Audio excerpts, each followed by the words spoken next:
As sanções contra o ministro Alexandre de Moraes, através do Global Magnitsky Act, estão cada vez mais próximas de se tornarem concretas. E uma sequência de acontecimentos em um curtíssimo período de tempo, só nesse início de semana, faz com que seja necessário fazer um panorama geral de como está essa situação nesse momento, até porque Moraes já não é mais o único que está muito próximo de ser sancionado, e os seus colegas ministros já deram mais um exemplo do quanto estão dispostos a atuarem ilegalmente para blindarem uns aos outros. Mas vamos tentar nos manter aqui dentro da ordem cronológica dos fatos. Primeiro ponto, em que fase está a análise dessas possíveis sanções lá nos Estados Unidos? Segundo Ana Paula Henkel, que é comentarista na revista Oeste, no programa 4x4, mora nos Estados Unidos e tem proximidade com alguns articulistas do governo Trump, o Departamento de Estado norte-americano está aguardando agora um posicionamento do Departamento do Tesouro do país em relação aos impactos econômicos dessas eventuais sanções. Ou seja, o governo do Trump realmente está muito próximo de colocar isso em prática.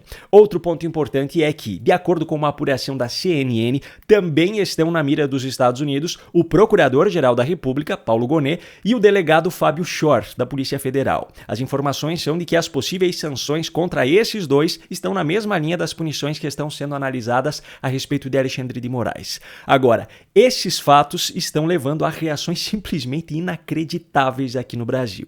Ontem, segunda-feira, o Procurador-Geral da República, que é uma das pessoas que está muito próximo de ser sancionado pelos Estados Unidos, enviou ao STF um pedido para a abertura de um inquérito para investigar Eduardo Bolsonaro, que se afastou do cargo de deputado federal para intensificar seu trabalho na articulação nos Estados Unidos contra o autoritarismo vindo dos ministros do Supremo. Imediatamente, esse pedido já passou a ser analisado por Alexandre de Moraes, que é o principal nome na mira do governo americano e, teoricamente, também uma das vítimas dessa articulação de Eduardo Bolsonaro. Ainda no início da tarde, a abertura do inquérito já estava definida no Supremo Tribunal Federal e Alexandre de Moraes já estava definido como relator do caso por conta de uma manobra feita para vincular esse pedido ao inquérito das fake news, que é aquele inquérito interminável utilizado por ministros do Supremo para ameaçar quem eles bem entendem, e também a ação penal da suposta tentativa de golpe.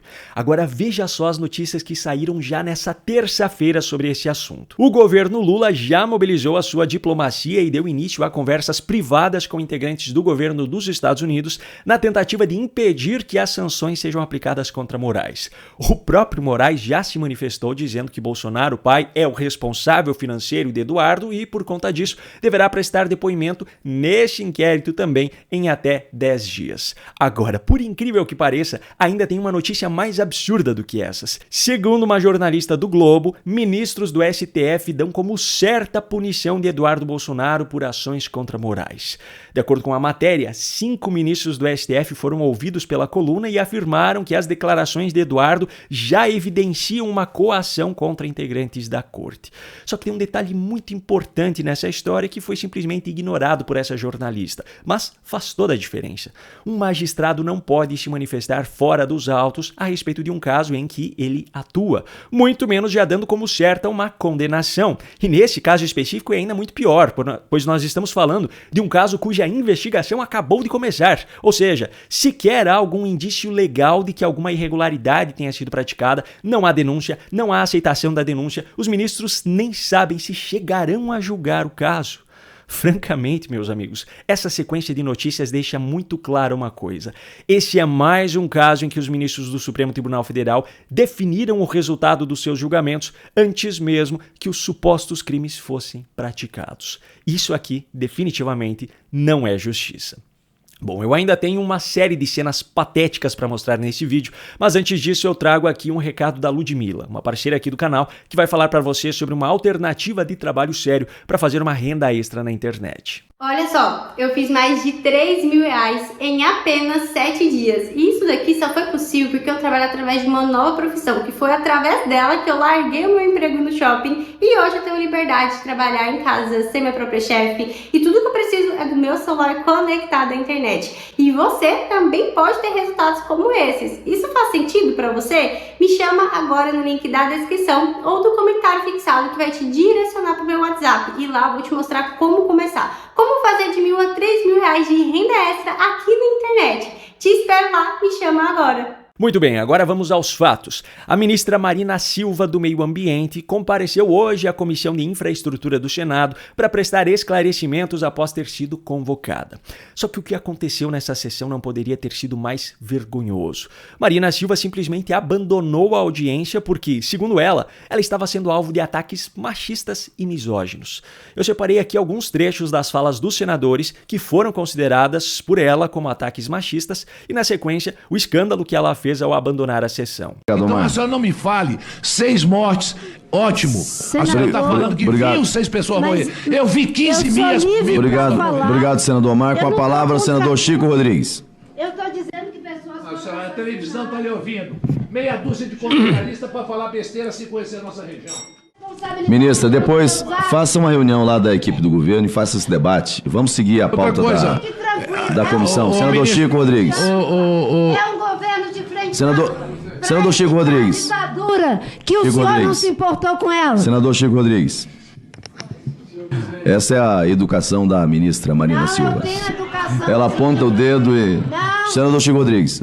Mas eu não vou me vitimizar, não. Se eu fosse uma mulher submissa, eu não sou. Agora sexismo, ministro. Senhor presidente. Com todo respeito, ministro. Senhor presidente. Eu gostaria que eu fosse, eu não sou. Senhor presidente. Eu vou falar. Me respeite, ministro. Eu estou lhe respeitando. Me respeite. O senhor que tem que Senhor falar. presidente. Me respeite, ministro. Me respeite. Você ponha no teu lugar. Vossa Excelência tem a palavra. Isso, presidente! Vossa Excelência, não venha me chamar. Não venha. Ministra de Estado. Que desrespeito Ministra de é esse Estado. com a ministra? Não, Vossa Excelência está me chamando. absurdo. Vossa Excelência está atribuindo a esse absurdo. presidente como sexista. Não sou sexista. Absurdo! Ministra Marina, que bom reencontrá-la. E ao olhar para a senhora, eu estou vendo uma ministra, eu não estou falando com a mulher. Eu estou falando com a ministra. Não, eu estou falando com a ministra. O senhor está falando com as duas coisas. Porque a mulher merece respeito, a ministra não. Por isso que eu quero separar. Ministra, vamos assegurar. Então, Cada um dos senadores. Convidada como ministra. Cada um dos senadores. Como eu estou convidada como ministra. Cada um dos senadores. Ou ele me pede desculpa, ou eu vou me retirar. Porque eu fui convidada como ministra. Se como ministra ele não me respeita, eu vou me retirar. O senhor me peça desculpa e eu permaneço. Ministra, se Vossa Excelência. Se não pede desculpa, se Vossa Senhoria, eu vou me retirar. Se Vossa Excelência quiser se retirar, Vossa Excelência pode se retirar. Não, vocês me eu não convidaram como ministro. Vou pedir desculpa. Não, se Vossa Excelência. Como mulher. Cara, não faça isso. Quando eu separei, Faça porque não tenho nada contra a mulher. O dever da ministra. Foi isso que eu quis dizer aqui. Se me convidaram como ministra, tem que me respeitar. Ministra Marina Silva. Retiro, porque eu não fui convidada A senhora está acreditando quando diz que eu sou um psicopata, a senhora está acreditando na sua afirmação? O senhor que disse que sentiu vontade de me informar. A senhora disse que eu sou um psicopata, está com medo de mim? Eu vou pedir. Medo de mim, ministra? Está com medo? O senhor se denunciou. Tá com medo de mim, ministra? A ministra se retira, essa comissão pautará na próxima sessão a convocação da ministra do Estado do Meio Ambiente. É sempre assim. Quando alguém de esquerda sente-se acuado nos argumentos, imediatamente parte para a distorção dos fatos e começa a se classificar como vítima de qualquer tipo de preconceito, para não assumir que as críticas são direcionadas à sua péssima atuação como profissional. E sabe o que é pior? A militância dentro da imprensa já começou a dar corda para essa narrativa. É sexismo, é misoginia, é machismo. Hoje é um excelente dia para todo mundo que adora usar as causas outras e atribui a machismo e misoginia para tratar exatamente de machismo e misoginia. É perfeito saber quem vai se posicionar, quem vai se omitir, porque isso que vimos aqui é cena explícita de misoginia e de machismo. E ainda a gente vai mostrar os outros dois embates. E aí? Qual é a sua opinião a respeito dessa história? Me conta aqui nos comentários.